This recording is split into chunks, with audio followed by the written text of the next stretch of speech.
আর কিন্তু বেশি দেরি নেই মকর সংক্রান্তি, তাই না? দেখতে দেখতে চলেই আসছে সামনে।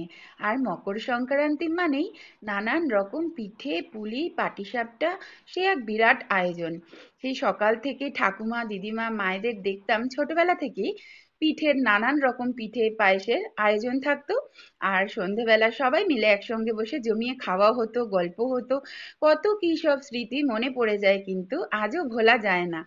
তো আমিও আজকে সেরকমই একটা ভাপা পিঠের রেসিপি নিয়ে চলে এসেছি তোমাদের সবার সঙ্গে। নমস্কার বন্ধুরা, আমাদের রান্নাঘরে তোমাদেরকে স্বাগত। আজকে আমাদের রান্নাঘরের রেসিপি হলো ভাপা পিঠে। সঙ্গে থেকে দেখে নাও এক দুর্দান্ত স্বাদের ভাপা পিঠের রেসিপি। আজকে তোমাদের খুব সুন্দর একটা লোভনীয় স্বাদের ভাপা পিঠে করে দেখাবো। তার জন্য এখানে আমি লিকুইড দুধ নিয়ে নিয়েছি 1 বাটি, চালের গুঁড়ো নিয়েছি 1 বাটি, চিনি নিয়েছি পরিমাণ মতন, আমুলের গুঁড়ো দুধ নিয়েছি 2 টেবিল চামচ, একদম ছোট চামচের 1 চামচ এলাচ গুঁড়ো নিয়ে নিয়েছি। একটা কড়াই আমি গরম করে নিলাম, ছোট চামচের 1 চামচ ঘি দিয়ে দিলাম কড়াইতে। ঘিটা গরম হয়ে গেছে, 1 বাটি যে চালের গুঁড়োটা নিয়েছিলাম সেটা ঘিয়ের মধ্যে দিয়ে দিলাম। ঘিয়ের সাথে চালের গুঁড়োটা একটু ভাজা ভাজা করে নেব 2 মিনিট মতন। ঘি দিলে স্বাদটা খুব সুন্দর হবে এবং গন্ধটা দারুণ বেরোবে, তার জন্য ঘি ভাজছি আমি। আমার কাছে চালের গুঁড়ো ছিল তাই আমি ডাইরেক্ট এটা ব্যবহার করছি। তোমাদের কাছে যদি চালের গুঁড়ো না থাকে, ঘরে থাকা যে আতপ চাল থাকে সেটা তোমরা মিক্সিতে এরকম গুঁড়ো করে নিয়ে তারপরেও ব্যবহার করতে পারো। 2 মিনিট আমি লো ফ্লেমে ভেজে নিয়েছি চাল গুঁড়োটা। এবার আমি নামিয়ে নেব এটা। ওই কড়াইয়ের মধ্যেই লিকুইড দুধটা দিয়ে দিলাম। দুধটা আমার আগে থেকেই কিন্তু খুব ভালো করে জাল দেওয়া ছিল।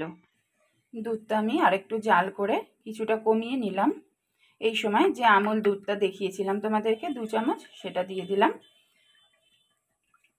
দিয়ে একটু ভালো করে নাড়িয়ে গুলিয়ে নিলাম দুধের সাথে। আমুল দুধ দিলে পিঠের স্বাদটা খুবই সুন্দর হবে এবং দুধটাও ঘন হবে। দুধটা গলে গেছে, এই সময় চিনিটা দিয়ে দিলাম। তোমরা যতটা করবে সেই পরিমাণে চিনিটা দেবে। আমি যতটুকু বানাচ্ছি সেই আন্দাজে কিন্তু চিনিটা দিয়েছি। যতক্ষণ অবধি চিনিটা গলবে না ততক্ষণ নাড়িয়ে নাড়িয়ে এইভাবে চিনিটা গলিয়ে নেব। এই সময় এলাচের গুঁড়োটা অ্যাড করে দিলাম। স্মেলের জন্য এলাচের গুঁড়োটা দিলে ভাপা পিঠের স্মেলটা খুব সুন্দর হবে। শীতকাল মানেই পিঠে পুলি এইসব তো খেতে খুবই ভালো লাগে। আর এই পিঠেটা এতটাই টেস্টি হয় না, না খেলে বুঝতে পারবে না, ভীষণ টেস্টি হয়। একবার এইভাবে করে দেখবে, খেতে খুব ভালো লাগবে। চিনিটা আমার গলে গেছে, এই সময় অল্প অল্প করে চালের গুঁড়োটা দেবো আর নাড়তে থাকবো। একসাথে যদি পুরো চালের গুঁড়োটা দিই তাহলে কিন্তু জমাট বেঁধে যাবে, তাই অল্প অল্প করে দিতে হবে আর কন্টিনিউ কিন্তু নাড়িয়ে যেতে হবে। পুরোটাই দিয়ে দিয়েছি। এবার খুব ভালো করে এইভাবে নেড়ে নেড়ে শুকনো করে নেব। তোমরা তো অনেকেই ভাপা পিঠে খেয়েছো, কিন্তু এইভাবে চালের গুঁড়ো আর দুধ দিয়ে যে ভাপা পিঠে কতটা টেস্টি হয় না খেলে বুঝবে না, তাই তোমাদের সাথে শেয়ার করলাম। আমি আগে বানিয়ে খেয়েছি, আমার ভালো লেগেছে, তাই ভাবলাম তোমাদেরকে একটু করে দেখাই। আশা করি তোমাদেরও ভালো লাগবে। আর এই সময় তো নতুন গুড় অ্যাভেলেবেল, খেজুরের গুড়, তো ওই দিয়েই ভাপা পিঠেটা খেতে কিন্তু ভীষণ ভালো লাগবে। এই মিশ্রণটা একভাবে নেড়ে নেড়ে শুকনো করে নিতে হবে।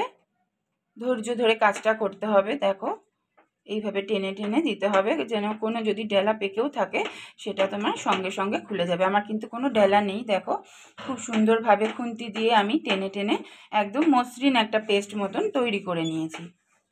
দেখো মিশ্রণটা কি সুন্দর তৈরি হয়ে গেছে, কড়াই থেকে সুন্দরভাবে ছেড়ে আসছে। এই কাজটা করতে কিন্তু আমার 5 থেকে 6 মিনিট মতন টাইম লেগেছে। একটা থালার মধ্যে একটু ঘি মাখিয়ে নিয়েছি হাত দিয়ে এইভাবে, কারণ মিশ্রণটা আমি থালার মধ্যে ঢালবো। মিশ্রণটা আমি থালার মধ্যে দিয়ে দিলাম। একটু ঠান্ডা হলে তারপর তোমাদের দেখাচ্ছি। হাতে একটু অল্প করে ঘি মাখিয়ে নিলাম। যেহেতু এটা চালের গুঁড়োর ডো, তো বেশি ঠান্ডা করা যাবে না, হালকা গরম অবস্থাতে এটা খুব ভালো করে মথে নিতে হবে। দেখো হাত দিয়ে চারিদিকটা উপর থেকে নিচ পর্যন্ত তুলে তুলে এইভাবে প্রেস করে করে মথে নেব। মিশ্রণটা হাত দিয়ে একটা শেপ দিয়ে নিচ্ছি, চারিপাশ থেকে চেপে চেপে এটা ছুরি দিয়ে কেটে নেব পিস পিস করে।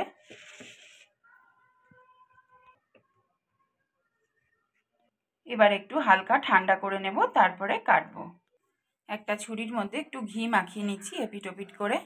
মিশ্রণটা ঠান্ডা হয়ে গেছে আমার। এবার শেপ দিয়ে দিয়ে কেটে নেব চৌকো চৌকো করে।